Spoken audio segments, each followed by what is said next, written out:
de generaciones del pasado. También recogen acciones de generaciones del pasado. Aquí tenemos a dos personas que están trabajando en dos proyectos que son realmente fantásticos. A mí cuando me llaman y dicen, oye, ¿quieres moderar una mesa en el Círculo de Bellas Artes? Digo, hombre, qué guay. Yo es que tengo un caché altísimo, cobro muchísimos millones de euros. Dice, bueno, es que es sobre Pensamiento Catedral y los proyectos son este y este. Digo, pues entonces voy, nada, me pagáis un café y me vale. No es cierto, pero en realidad casi sí, ¿no? Porque los proyectos que nos traen y de los que van a hablar Fedor Boytsov y Airí Dordas, lo he pronunciado bien, son formidables. Fedor Boytsov es muchas cosas también, pero está aquí en calidad de fundador del proyecto Pixelated Realities, realidades pixeladas. Es un proyecto formidable y escalofriante. ¿Por qué? Pues porque Fedor es ucraniano. Él es de Odessa y el proyecto trabaja sobre conservar la realidad de lugares, edificios, monumentos de la Ucrania en estado de guerra o en estado de invasión en realidad. Porque, claro, tenemos bastantes datos de cómo eran esos edificios antes de la invasión, antes de los bombardeos.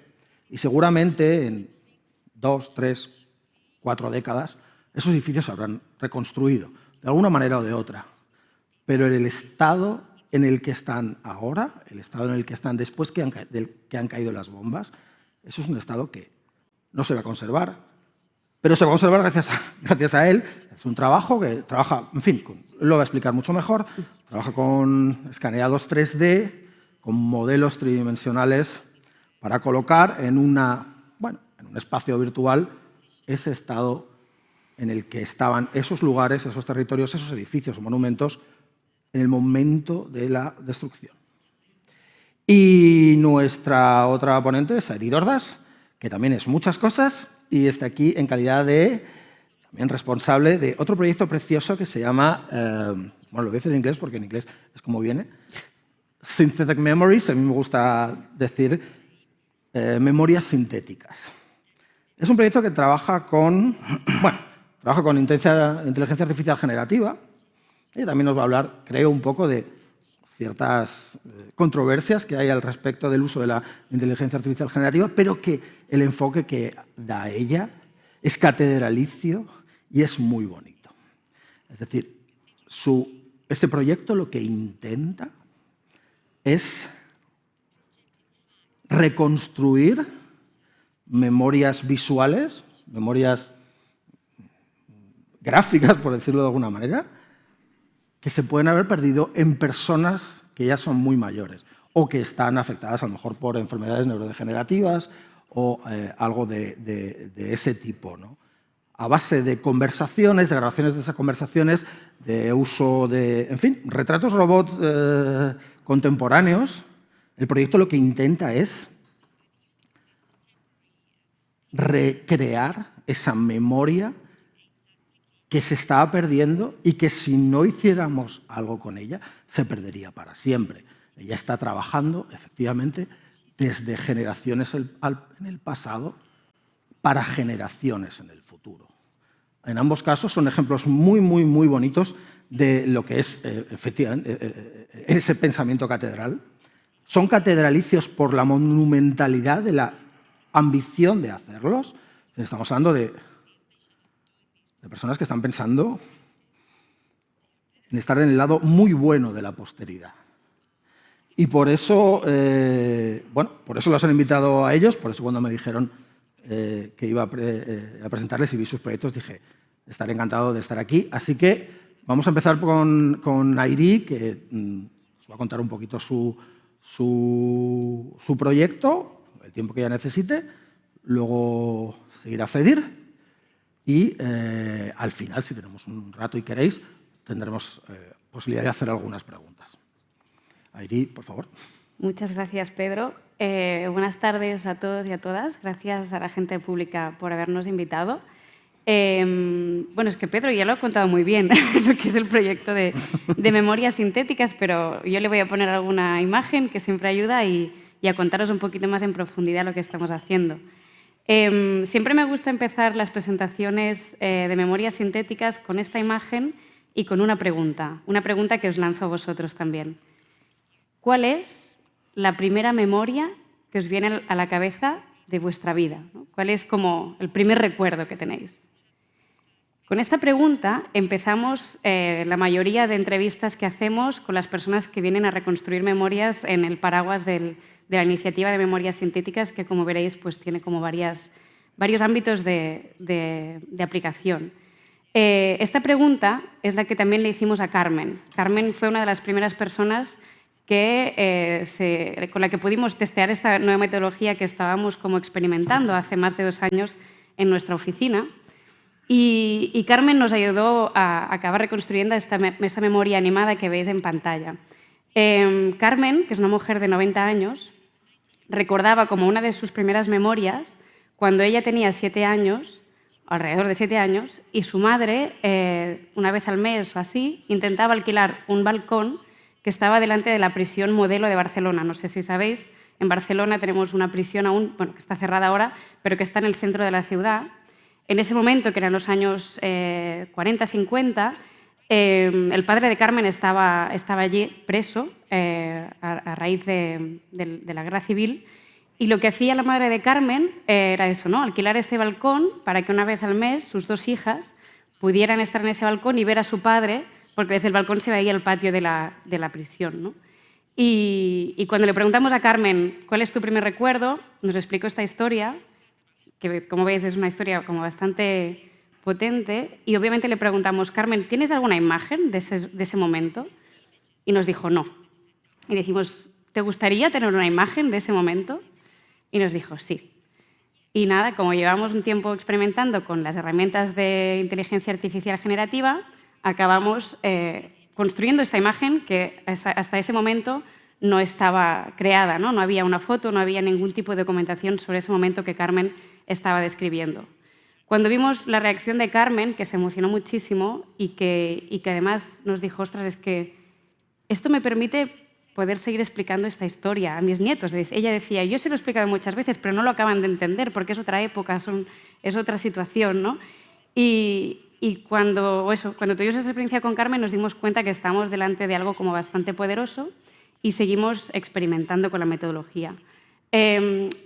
Como hacemos nosotros la reconstrucción de memorias sintéticas, ¿no? Es muy fácil en realidad, es una entrevista entre la persona que quiere reconstruir esa memoria, de hecho esa es Carmen, la que veis en el sofá, una persona que se dedica a entrevistar a la persona para poder indagar en las memorias de su vida y identificar esas memorias que igual de las cuales no existe una representación visual y podríamos construir una, y lo que nosotros llamamos el prompter, ¿no? Es como de estas profesiones del futuro o del presente, ya muy presente, que sería como una persona un poco especializada en dar instrucciones a la inteligencia artificial para poder acabar construyendo la imagen, ¿no? Entonces, este proceso, que es un proceso individual e iterativo, lo que va es que una vez hemos identificado esta memoria, el prompter es que empieza a dar instrucciones a la inteligencia artificial, le va mostrando a la persona las imágenes que va generando y se forma como un momento de co-creación en que la persona que está reconstruyendo la memoria pues va dando feedback, ¿no? Va dando más detalles sobre esa imagen hasta que acabamos construyendo lo que nosotros llamamos un vector de memoria. Aquí hay algunos ejemplos. Este proyecto lo estamos intentando, empezamos en Barcelona en nuestra oficina, pero estamos intentando exportarlo en diferentes lugares del mundo y en diferentes ámbitos que ahora os voy a contar, ¿no? Pero después de cada entrevista lo que conseguimos es una imagen como esta. Normalmente son imágenes 2D, no están animadas, pero en un proceso de edición luego las podemos animar, ¿no? Pero esto, por ejemplo, es una memoria de una mujer boliviana que había migrado en Sao Paulo. Hicimos allí una actividad con diferentes mujeres migradas de diferentes países viviendo en Sao Paulo, y ella, por ejemplo, recordaba esas primeras semanas allí en las que durante los 3 primeros meses vivió y trabajó en el taller donde había conseguido un trabajo, ¿no? Esta es la memoria de Pepita, una mujer de 105 años de Barcelona, que nos contaba cómo recordaba la primera vez que había visto el tren, cuando ella tenía 6 años, y cómo ella tenía la sensación de que llegaba una gran bestia negra. Y esta es una de las memorias que reconstruimos con ella. O esta es la memoria de una persona que vive en el lago Chad, en África, cómo recuerda cómo ha ido cambiando el entorno a causa de la sequía y cómo esta sequía también ha ido cambiando su forma de vivir. Estas imágenes que veis, que son lo que nosotros llamamos memorias sintéticas, son memorias que hemos generado a través de estas descripciones orales, no dejan de ser lo que os decía, ¿no? Un vector de memoria que lo que le permite a la persona es reconectar emocionalmente con esa parte del pasado y poder seguir contando su historia, ¿no? Seguir reafirmando su identidad, su trayectoria, su forma de ser. Entonces, como veis, es un proceso que es principalmente individual, pero que creemos que tiene como un gran potencial de colectivizar, ¿no? O sea, en cada proceso de memorias sintéticas lo que intentamos es que más allá de este proceso individual haya un proceso colectivo de enseñar estas memorias a la comunidad más cercana o a una comunidad más amplia para que esas memorias sirvan pues, para preservar esta memoria oral y cultural de todas estas comunidades y personas que participan del proyecto. Esta es la imagen de una exposición que tuvimos en Barcelona durante 3 meses en la que teníamos viernes, sábados y domingos abierto un servicio público a la ciudadanía de Barcelona donde cualquier persona podía ir allí a reconstruir sus memorias y lo que hemos hecho ha sido ir archivando esas memorias, la imagen que recreamos con la descripción básica de la historia que hay detrás y mientras estuvo la exposición abierta pues la gente podía ver que con estas diapositivas o estas transparencias y un retroproyector podía como explorar las diferentes historias, ¿no? Como os decía, creemos que en esta parte de colectivizar la memoria es donde hay este valor de preservación cultural, preservación de historias, y esto nos ayuda en varios ámbitos, ¿no? Uno muy claro es en el intercambio intergeneracional, es decir, como habéis visto en la foto, la persona prompter era una persona joven, de hecho era un estudiante de universidad, y la mayoría de personas que reconstruyen memoria son personas mayores. Entonces, creemos que esta metodología genera de por sí este intercambio intergeneracional de conocimiento y de memorias, a la vez que acerca a los dos colectivos a esta tecnología tan nueva y que genera como tanta controversia, ¿no? Desde las personas que creen que gracias a la inteligencia artificial se van a acabar todos los problemas del mundo y los que al revés creen que la inteligencia artificial va a acabar con todos, ¿no? Entonces, es una forma también como de desmitificar esta tecnología y poder enseñar a estos dos colectivos una forma de aplicar esta tecnología con un propósito social, como en este caso la preservación de memorias orales y de la preservación de la propia identidad. Este es un campo de impacto muy claro. Luego estamos intentando aplicar la metodología también en todos los procesos de preservación de memoria oral y preservación de la cultura. Podemos aplicar también la metodología en ámbitos de mediación cultural con comunidades migrantes, como os he contado el caso de las mujeres bolivianas viviendo en Sao Paulo, porque creemos que esto ayuda, ¿no? a reafirmar su identidad, su cultura y a poder visibilizar sus historias, sus trayectorias y poder seguir dando visibilidad a sus situaciones casi siempre vulnerabilizadas. Y por último está la parte de la demencia.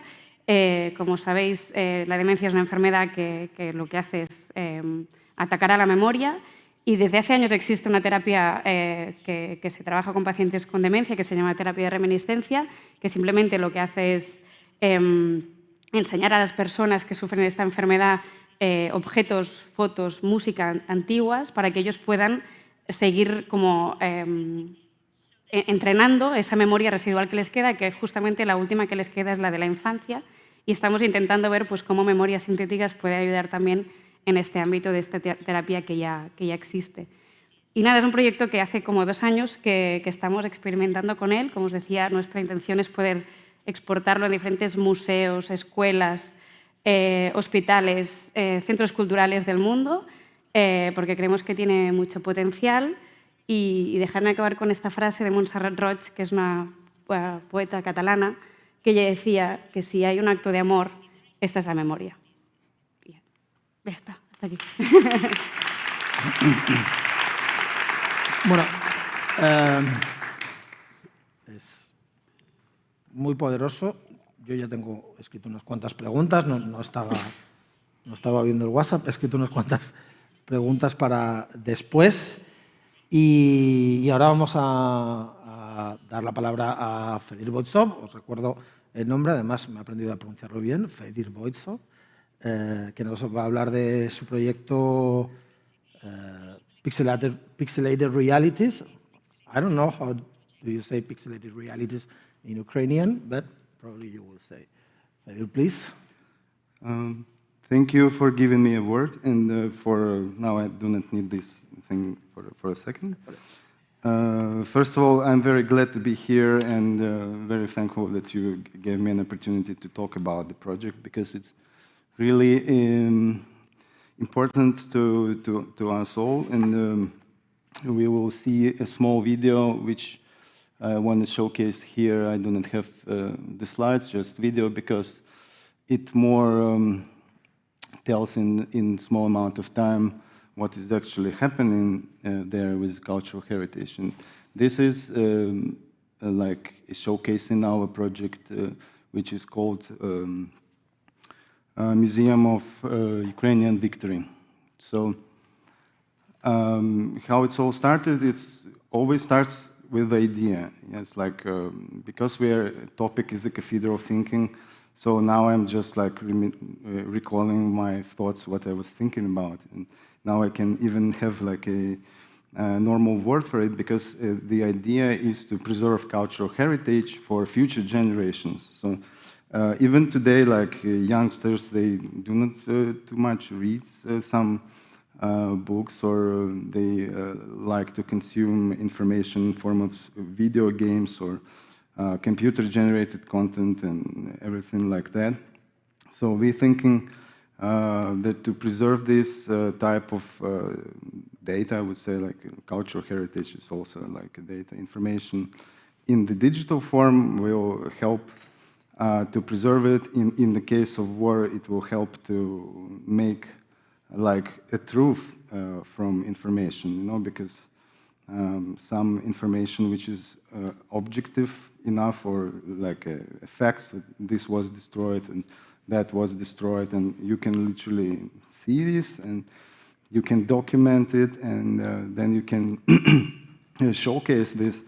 So there is no kind of misleading or propaganda which will tell that this is not happening, or that is better, or that is bad.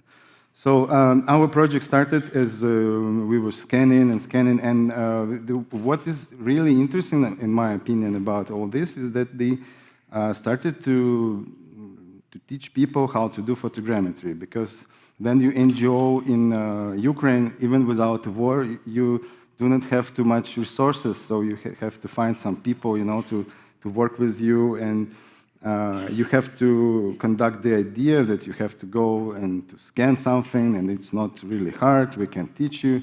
So we were conducting such activities, we called it plein airs.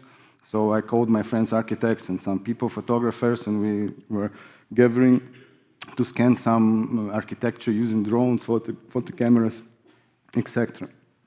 So when the war broke out, like in 22, so we already had some experience of teaching, training people. So, and actually it was impossible to go out and scan some building or monument, because it's just prohibited, especially if it's something like near the very important kind of things, so HQs or some strategic resources, whatsoever.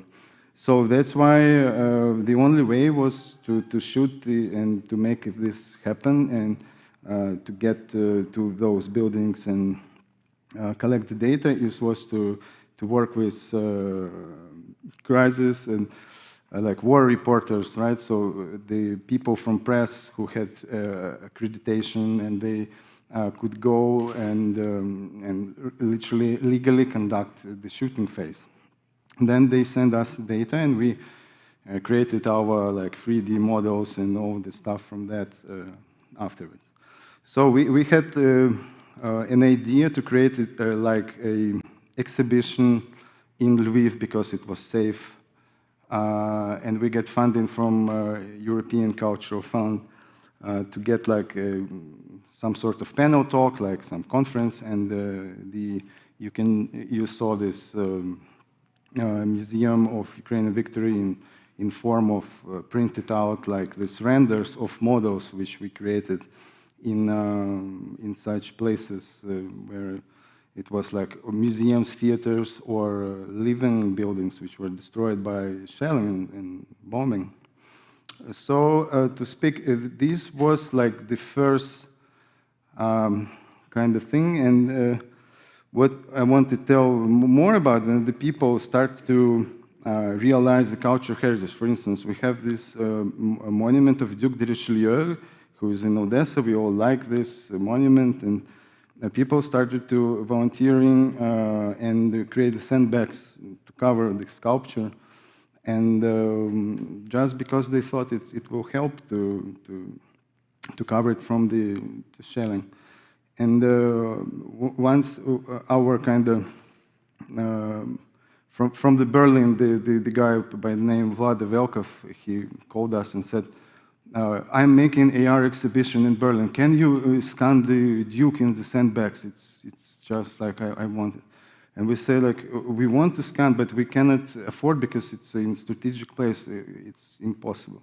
So, and then we kind of thought it out, and we, together with the team in Pixelated Realities and with the Cultural Institute of Odessa and different other partners, we somehow managed to connect to press officers and get like all the legal stuff to get this Candice Duke. And what is funny in quotes, then we got this autocran with, like lift box, and our team member, Airí, was in the box, scanning the sculpture on top, like 5-6 meters. And the siren shrieked like, whoa, IRA, attack or something. So, and then it happens, you have to run, in the cover, which the guy who was like a truck driver of this autocran did. He just get into safety, and the guy with the camera like, wait a minute, I'm here, So he's safe, he's okay. At this time, there was no actual kind of destruction, but it was a very, very interesting memory for him, for sure. So after that process, we decided, when we created this museum, we had like 30 objects total, and 6 of them crosses from the cemetery of Cossacks. This is an interesting topic for Odessa region because there is like a kind of thing that only Russian Empire just said like build Odessa, and there was nothing before that. But when you see crosses of Cossacks which are there, like somewhere, so it makes you kind of have a question yourself. So why there was people buried before if there was nothing? So we scanned them, and we also showcased some of them in the museum. And after that, we decided to go in depth in this kind of crosses. So we scanned all the crosses, and to get like for scientific people to get in name inscriptions and who is there with what. So we thought it's very important, and we continued to work with war reporters. One of whom was our already like partner, Michael Sharkov. You see him on a video in this press thing. So he went even to Bakhmut in 23rd, like 2023, in January and February, before Russia kind of conquered that year after. So, and this theater we see, it's also from the Bakhmut. So when they say like, oh, there was no destroyed theater, it just it wasn't us. So we already have like the footage and the model of the destroyed theater, So, and this type of projects and collaborations, so we started to work with museums of Ukraine because museums, the war started, and the directors, they do not have kind of what to do, like list of deeds, you have to do that, you have to, so no funding for actual preservation or conservation, transportation, and so it's always very, very, very strange and process for them. So in the collections, some of collections already were conquered, I would say, and moved from Ukraine to Russia, and as others before the Soviet Union and stuff. So I don't think it's very kind of hard thing, because they just stealing the culture, you know, like physically, literally stealing it from museums, which they do not destroy.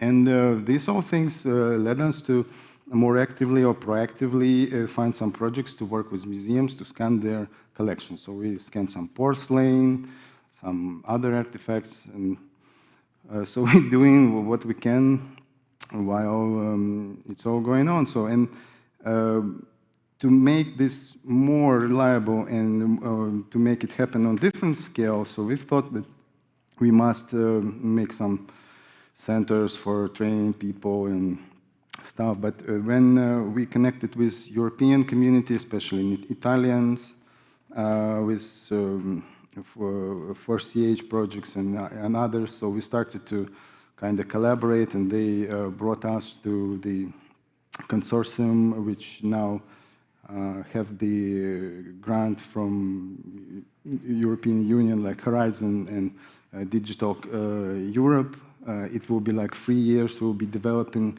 new kind of methods of preservation of cultural heritage, like artifacts and even kind of buildings and stuff. So it will be about photogrammetry, Gaussian splatting, all the buzzwords in 3D scanning and stuff. And the best thing that there is a part of endangered kind of cultural heritage, which we will be helping to develop. So Ukraine will be integrated in this process already right now. So for next 3 years, I want to dedicate myself to this work completely, and I think it will make some difference. Thank you.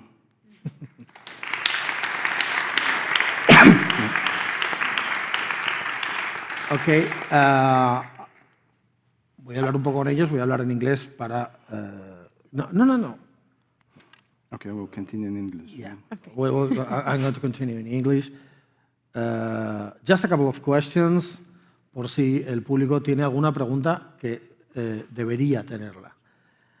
Just a couple of questions. No. The translator is perfect. Really, I understand everything. Good, that's amazing. Yeah. Yeah, amazing. You prefer the translator? So my beautiful voice. No. Okay, I'm just. That's no problem. I wanted to get what you're talking about in the first place. That's what. It was just a joke. I have a couple of questions. Okay. I have a question. Fedor has just said about their fundings. What are your fundings? Where Funders. Oh, okay. the money? The money. Where the money comes from? So, as I mentioned, It's not a frivolous question. Sorry? It's not a frivolous question. Absolutely not. I really think it's important. It is. So, as I mentioned before, this is a project that we self-initiated amongst us in our free time in the office, trying to find a good way to use artificial intelligence. And once we realized that was something, we started to look for funding to be able to get to people and to get to people's homes and museums. So the first fully funded project was this exhibition we had in Barcelona, and that was thanks to a grant from the Barcelona City Council.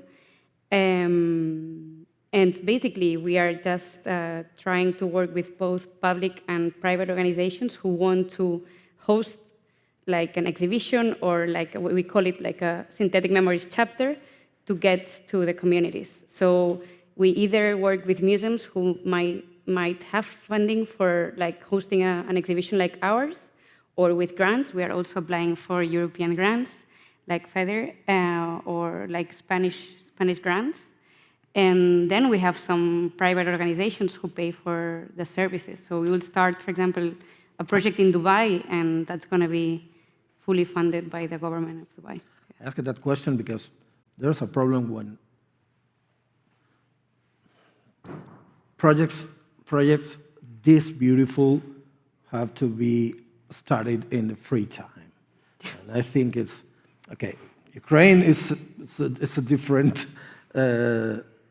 state of reality right now, and more in 2022 and 2023, but have you ever think about making a, I don't know, documentary movie or documentary TV series? Because I think both your projects needs to be broadcast, and really big broadcast, because they are so powerful. They are so powerful. That first image of Carmen, your images, just the concept of this statue fully embodied in sandbags to preserve the data, to preserve not the image, but the digital reality, the photogrammetry, the 3D scan of this artifact is so powerful that I think that needs to be broadcast. Have you ever think about this kind of broadcast? I want to talk about like this in terms of war itself. So, me included, before the full-scale invasion, I was thinking that war is something like about knights, you know, fighting each other with metal swords or something. Or we remember Hitler, or we remember, I know in Spanish, you remember the Civil War, or these bad things happened. But they're all in black and white. There was like a memory, and they're long, long ago, and they cannot happen again because it's like civilized world. We have GPT, we have DeepSeek R1, which is, you know, raging in the internet. And you have all the information in the world in your smartphone. So why is that happening? So making movie or making any kind of content which will then go on the internet, it's a good thing, but you have to have time on it. More funding. And you need to have funding. So, and because we are all people, and I personally can tell I rather doing something really good, but then I'll be spreading too much thing, you know, on every activity I can. When we maybe we'll have some interconnection with projects like you have, then because to put like generative AI content on the 3D models, it's already done, and I think the games which are already do not require engine to run. So I think there will be like some sort of presets which will be by AI generated on top. So and I think you're on the way to empower people with really reconstructing their memory about the places, and to share, for instance, like these things. And especially because we started to talk about the situation and the war, I think the PTSD, which is in people, for instance, about the movie, our co-founder Dmitro Dokunov, he was at war and he was shot by a tank. Literally, he is alive. He's suffered, but shot by a tank. Yeah, guy was shot. It's not shot by a tank. It's not a sentence anybody had to pronounce ever.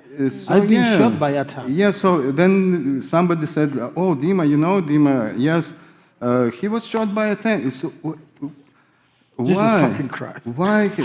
Because some people are not understanding that. So he was making a documentary movie while he was on the war, because he was in our team. We were together starting the Pixelated Realities, and then he got to war. So I don't know even if he finished the film, but I do know that he has like an initiative. He is building a retreat center, like for treating PTSD in somewhere near Odessa region. So maybe he will create this center, and then he will create a movie Yeah, so I think we will have an update if he will release a movie on our website. If you... Yeah. I have another question, because both your projects are, well, powerful and emotional. That's a word. It's a quite personal question, but what is the most, I don't know, heartwarming or overwhelming or emotional example of your work? What is the, maybe it's Carmen, I don't know. Well, yeah. I think in our case, well, Carmen is the story that we explain always because it's one of the first and it's also one of the most powerful ones. But, I mean, I would say every process of synthetic memories, I mean, makes me goosebumps. Still, like after some time, you know? Then, but of course, when there are stories that you can see that are more like loaded with pain, with suffering, with this risk of like these stories to fade and to disappear, then you get even more emotional, right? So we participated in a documentary in the Catalan TV, TV3. The documentary was about AI and all stuff, but we had like a little clip.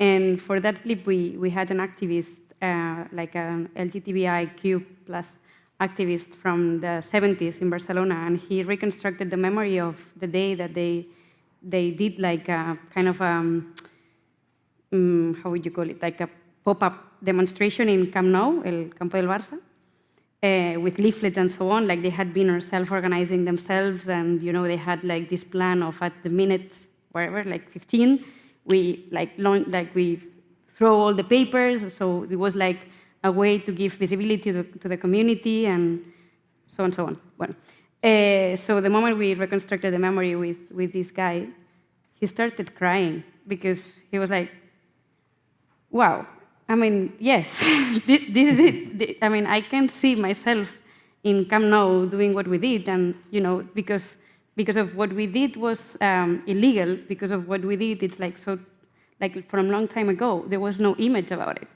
And now I recreate it, and now it's like, wow, I can show it to my grandkids, I can show it to other people to explain what we did. That was like something very big, no? And examples like this, we have, I would say, unfortunately, we have many. No, I like storytelling. I want you to tell a story. That's what your story. And what is yours? No, estaba mirando. What's your story? What's your more powerful moment or example or building, or maybe this is the statue, I don't know. I would answer like maybe a bit metaphorically, but I would love to reconstruct a memory where there was no like all this war and stuff, you know. War and stuff. I want to reconstruct it, but I can't because it's a reality not pixelated at the moment. Wow. Okay. How do I go from this? Maybe. Well, I have another question. Maybe it's maybe you have a question for each other. I don't know. Do you have a question for me about? I have ideas on how to collaborate. That's really good. Yeah, but I have a lot of questions. But I have a last question let's before we ask the audience to ask their questions. Yeah. And it's where do we go from here? Mm-hmm. What do you want to do in the future with this project or with other projects? Are you cathedrally thinking right now, or just let's see what's going on? I know you expect the war to end, but after that, but eventually the war. Yeah, and as you said in introduction, thanks for translation, that the Masons put the first, stone into the cathedral, as like a Gaudi put the first stone into the Sagrada Familia. He knew he will not make it. I don't think he knew he will be struck by a tram, yes? But so I think after the war, there is and new meanings, you know. So the physical rebuilding is one part of thing, and trauma is another part of thing, PTSD, and rebuilding of society is other thing. So I do not feel myself capable of changing something like on really huge scale, but what I really think what I can do is what I'm already doing, like making this data, trying to, I teach people to gather data, to do something with that. So I think that in this, you know, world which is constantly changing and deglobalization, and literally I think nobody can tell what will be tomorrow, you know. Mm. So I'm trying to focus on what I'm good at and doing this. That's actually cathedral thinking too, because when you're just focusing on what you're, you know, in this world of endless scrolling and all that stuff, just be able to stay present on what you are good to do and what you want to do. It's a way of cathedral thinking, a way of preserving, a way of thinking in long term. And you, what do you want to do in the future, or where do you are planning to go from here? Yeah, so in our case, apart from in the personal level, like again, like Fedor, like doing what we know to do, what I know to do well, and live peacefully. But no, like for the project, I think we have two major challenges. One is a technological challenge in our case, because as you know, generative AI models are quite new and biased and opaque. So what we want to do is to create our own customized large language model. So it allows us to work with any community in the world and get like culturally relevant results, because what happens now is, of course, as you know, artificial intelligence works, I mean, it's a predictive tool, right? And works with statistics based on the data it has access to. And this data is mainly data from the global north. And it's from the last 30 years, no more, maybe 40, you know. So what happens when you try to recreate a memory in Brazil at the beginning of the century, it doesn't give you a good result. What will happen now when you go to Dubai, it's like we will try to reconstruct memories from families, like again, from the beginning of the century in Dubai, and it might give you like a house that you can recognize that it's American, you know? So we have this technological challenge, which we'll try to solve by creating our own large language model that is also open, because we want this initiative and this methodology to be open to everyone and accessible to everyone. This is an initiative that is non-profit. And then the other challenge we have, which is like the challenge that maybe we all have, it's to get to as many communities as possible to keep visibilizing or making visible the narratives and the stories of vulnerable communities around the world. And this is challenging because of the funding. This is challenging because of distance and so on. But I don't know. I imagine ourselves like keep working on this, because there are still a lot of stories and memories to reconstruct and to visualize. That's something I find quite interesting and quite beautiful in both your projects, that the images are not these beautiful, perfect images. In your case, there are those images made with generative AI, and it's quite imperfect. Mm-hmm. Which is beautiful because it reminds of a memory. And in your project, this, I don't know how to say it, like dilapidated, deteriorated data, because it's not perfect. It's not a perfect image. It's not a perfect 3D model, because it's data scan. It's 3D scan. So it's so beautiful. So, do you like this way, or if in the future the technology could make more precise images, you would like these more precise images? I don't know. It's very kind of straightforward answer for this question. I'm still archiving all the data. Everything I do, like this project or something beautiful which we scanned, and much more detailed, because definitely when you scan with some war reporters, it's not super duper quality data, okay? Because you only have to shoot the trigger of the photo camera, but you need to know some math, around it, or have some experience. And sometimes you just like, oh, I have a friend, he can go, press this on the camera. And I'm archiving it because, like when we started in 2015, there was no Gaussian splatting at all, for instance. And now everybody like say Gaussian splatting, and this actually is the same but different process on top of the alignment, which is the same actually. So we can reuse the archived data and have a new type of quality in the future to come. And I don't know what new AIs, when they really develop, will bring to the table. Be short. Short. Because we have. But thank you for the question, because it's actually something important for our project. So we deliberately keep it imperfect. And yeah, we actually work with old models rather than new models, because the new AI models give you very perfect images. And the reason we keep working with old models that give you imperfect images that look more like an oil painting, it's because actually we realized that this is how our memory works. Our memory works with concepts, and our memory works like remembering pieces of information rather than like a high resolution like video or image. So actually we realized that the more perfect the image was, the worse was the result. Because, ya está. Yes. No. Ya está. Yes. Ok, tenemos un par de preguntillas. Por lo Sí, que damos paso a la ronda de preguntas. Antes, tenemos por ahí 10 hay una minutillos. pregunta, pero antes voy a proponeros una pregunta de 10.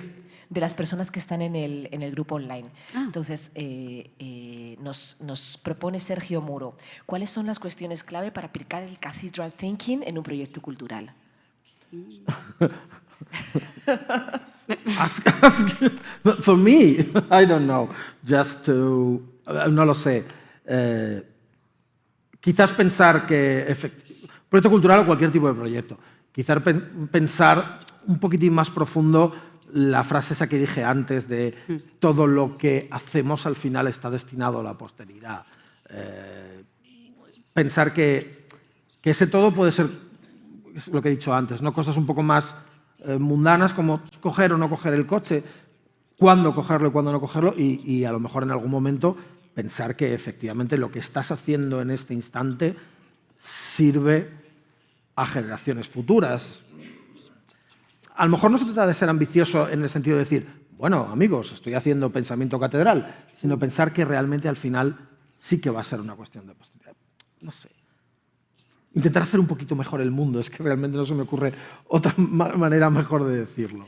Si hay alguna pregunta, mejor para los ponentes que para mí. Hay otra pregunta por aquí. Bien, buenas tardes. Bueno, muy brevemente, una reflexión y una pregunta. La pregunta es un poco técnica y es un poco inquietante. Me refiero al proyecto de la memoria. Me llamó la atención que hay una memoria, la memoria de Carmen particularmente, en ese balcón. No sé si fue el instrumento, me imagino que fue el instrumento o el modelo de inteligencia artificial, que la puso en blanco y negro. Yo creo que para todos los demás aquí que no estábamos vivos en 1940, bueno, pido disculpas si alguien sí lo estaba, pero bueno, a lo mejor alguien no estaba, pero los que no estábamos vivos en 1940, es bien probable que cualquier memoria o cualquier evocación que tengamos de 1940 sea en blanco y negro. Pero la de Carmen no. Es decir, Carmen estaba allí. Y de alguna manera ese modelo le ofreció a Carmen, le indujo a Carmen una memoria de su niñez en blanco y negro. Y eso yo dije, ¿cómo? Entonces, le estamos induciendo a Carmen. Sí, sintetizo ya. ¿por qué coño la inteligencia artificial le puso una memoria a Carmen en blanco y negro? La única que no lo tenía en blanco y negro era ella, me imagino. Sí, era simplemente eso. Y lo otro sobre el pensamiento catedral, bueno, lo hablaremos en corto, en otro, porque creo que hay que cortar ya. Pero bueno, esa era mi reflexión. Gracias. Puedo contestar muy rápido lo del blanco y negro. Hay dos razones por eso. Una, que es la que tú apuntabas, que es la limitación de la tecnología, que como todas las fotografías que existen en Internet sobre el 1940 son en blanco y negro, cuando tú le dices reconstrúyeme una foto de tal de 1940, te lo saca en blanco y negro. Y esto es una limitación que tenemos y por eso os decía antes que nuestro objetivo ahora es poder customizar nuestro propio modelo para que realmente podamos reconstruir las memorias según la persona lo recuerda. Pero es curioso, porque luego hay una razón más humana, y es que en todas las entrevistas que hacemos de reconstrucción de memorias, en algún momento les preguntamos a la persona, ¿cómo recuerdas esta imagen? ¿Y la recuerdas en blanco y negro? ¿La recuerdas en color? ¿La recuerdas desde tu punto de vista? ¿La recuerdas desde fuera? ¿Cómo la recuerdas? Y hay gente que recuerda en blanco y negro. Y cuando la persona te dice que yo esto lo veo en blanco y negro, pues es en blanco y negro. Pues ¿no? Yo es que recuerdo en blanco y negro, pero lo de ayer lo recuerdo en blanco y negro. Es que, entonces, sí. Cosas que pasan. ¿Alguna pregunta más o...? Bueno, No hay ninguna pregunta más. Sí, Pues tiene que ser rapidísima, ¿eh? Porque me acaban de... Rápida. Hay dos preguntas más, pero creo que da solo tiempo a una. Me acaban de sacar tarjeta Es amarilla. súper rápida. Con esto de todo hacia la posteridad, proteger el recuerdo, llevarlo a hacer un mundo mejor. Yo estoy en un dilema absoluto al respecto de la inteligencia artificial y el medio ambiente. O sea, la contaminación. ¿Cómo navegáis esto? ¿Te puedo contestar yo? Quien quiera, rapidito. El consumo de servidores de inteligencia artificial generativa, siendo un consumo potente, es virtualmente despreciable, es prácticamente inexistente comparado con el consumo de un país como España, 50 millones de habitantes, en alimentar campos de cultivo para ganadería. Virtualmente despreciable, inexistente. No va de eso. Se trata de entender dónde está eso. A los medios les gusta mucho meter miedo, y lo siento, pero es que es cierto. Bueno, es que sí, efectivamente, los servidores de inteligencia generativa y cualquier servidor consumen muchísimo más, pero ni te imaginas el orden de magnitud más que consume un servidor de un banco relativamente grande que los servidores de inteligencia artificial generativa ahora mismo. A mí, mis dudas con la inteligencia artificial generativa tienen más que ver con el robo de contenidos, pero si es para esto, chica, pues, yo qué sé, bueno, a mí me parece bien, al menos de momento. Vivimos con mucha contradicción también, pero a la vez intentando dar una nueva visión, una nueva forma de hacer, mientras vamos descubriendo la realidad detrás de todos estos mitos que se generan, que algunos son verdad y otros no, sobre el consumo, sobre... bueno, vamos a ver también, ¿no? La Unión Europea va a desarrollar una nueva política de cómo atacar esta parte más del copyright. Pero bueno, en nuestro caso fue como es una ola que ha llegado, que está para quedarse.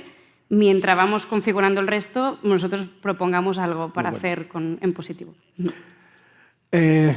Muchísimas gracias. Thank you very much, Fedor. Muchísimas gracias, Airí. Muchísimas gracias a todos los que habéis venido aquí, a los que están online, a la gente de la Fundación Contemporánea, de Pública, al Círculo de Bellas Artes, a mi mamá que me estará viendo en este momento, a mi hijo que debe estar durmiendo la siesta y si no me voy a cagar en él. Muchísimas gracias a todos. Gracias a ti. Nosotros nos vamos ya y dejamos para la siguiente ponencia.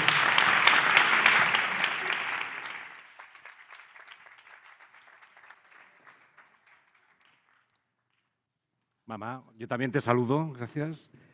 Bueno, pasamos de la mirada a ese largo plazo, ese pensamiento catedralicio, al impacto inmediato de la tecnología en nuestra relación con la cultura. O sea, vamos a pasar de construir catedrales a navegar en algoritmos, porque el título de la sesión que veremos a continuación es justamente ese, el algoritmo del gusto. Os invitamos, en todo caso, en esta sesión a reflexionar sobre cómo las plataformas digitales moldean lo que vemos, lo que escuchamos, lo que consumimos, porque en el fondo estamos eligiendo realmente nosotros o son los algoritmos los que escogen por nosotros? ¿Qué impacto tiene eso sobre la diversidad cultural y en nuestra propia percepción del arte? Para ello abrimos esta sesión para explorar cómo un tema que ha salido recurrentemente a lo largo de Pública 25, la inteligencia artificial, está redefiniendo el placer estético y qué podemos hacer al respecto. Conduce la sesión el periodista José María Robles, que ha participado además en el equipo de contenidos de Pública 25.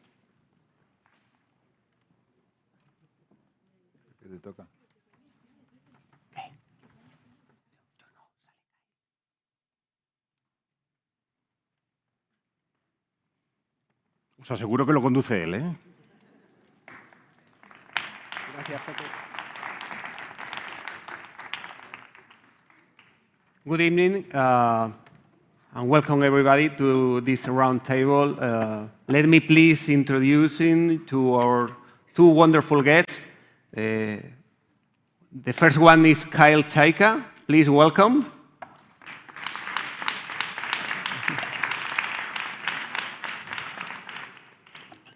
And the second one is Álvaro Pascual Leone. Please welcome.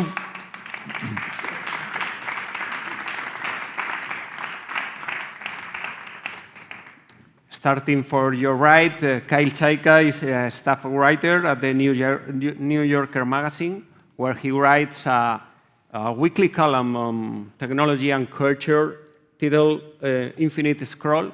In 2024, he published Filter World, Mundo Filtro, one of the most brilliant essays of the year. Filter World reveals how platforms are taking over our personal taste and how algorithms have made modern culture homogeneous, individualized, and worst. And Álvaro Pascual Leone is a world leader in neurology. He's professor at Harvard Medical School and the inventor of more than 25 patents issued for different methods of non-invasive brain stimulation and modulation. In 2019, he wrote Healing Brain, El Cerebro que Cura, with two workmates. Now he's one of the three masterminds behind one of the most ambitious scientific projects of all times in this country, Spain Neurotech.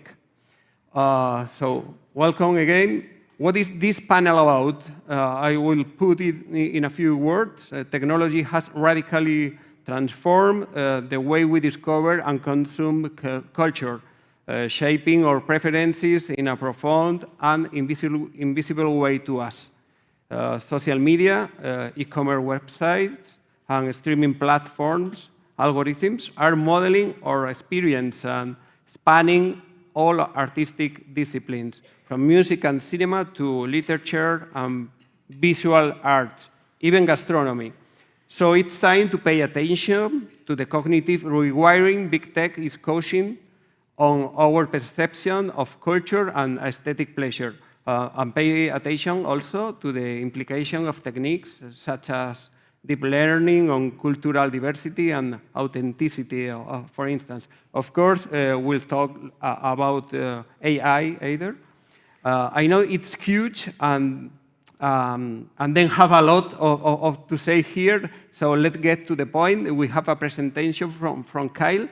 Please, whenever you want. Hello, thank you for listening to me in English as well. So the book that I published last year is called Filter World, or Mundo Filtro. And I wanted to come up with a single word title for this book, like a kind of catchphrase to describe the digital world that I thought we were in.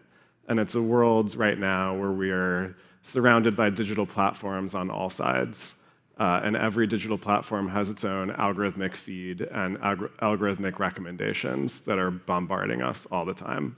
So I think everyone experiences this constantly. We see what's on the top of our Instagram feed. Spotify recommends songs to us. Our Netflix homepage is kind of personalized to us, but also kind of manipulative.